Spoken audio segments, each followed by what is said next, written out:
தொடர்ச்சியா தூண்டி விடுற வேலையை தானே செஞ்சிருக்கிறாரு. ஒவ்வொரு சிறுத்தை மேலேயும் 10 வழக்கு இருக்கணும். 10 வழக்கு இருந்தாதான் அவன் ஒரு சிறுத்தை அப்படின்னு ஒரு 20 ஆண்டுக்கு முன்னாடிலாம் ரொம்ப எழுச்சியா பேசி எல்லாரையும் வழக்கு வாங்க வச்சவர் தான். அதாவது என்ன வழக்குன்னு நீங்க பார்க்கணும், ஒவ்வொருத்தர் மேலேயும் இருக்கும். அண்ணன் திருமாவளவன் பக்கத்திலே நிக்கிறாரு இன்னைக்கு வன்னியரசு. அந்த வன்னியரசு மேல கொலை வழக்கு இருக்குங்க.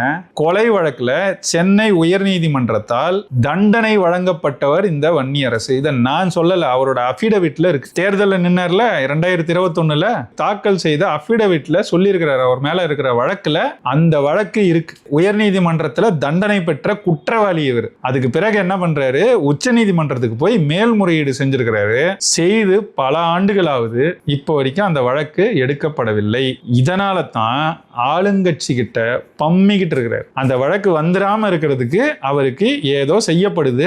அதுக்காக தான் திமுகவை கடுமையாக முன்னொரு காலத்தில் எதிர்த்த வன்னியரசு அவர்கள் திமுகவின் ஊதுகுழலாக திமுக செய்யும் எல்லா கேவலங்களையும் திமுக காரர்களை விடவும் முன்னே வந்து அதுக்கு முட்டு கொடுப்பவராக, தன்னை விசிக காரன் என்பதையே மறந்துவிட்டு திமுக காரர் போல செயல்படுபவர்களில் முதன்மையானவராக இந்த வன்னியரசு இருக்கிறதுக்கு காரணம் இந்த வழக்கு தான்.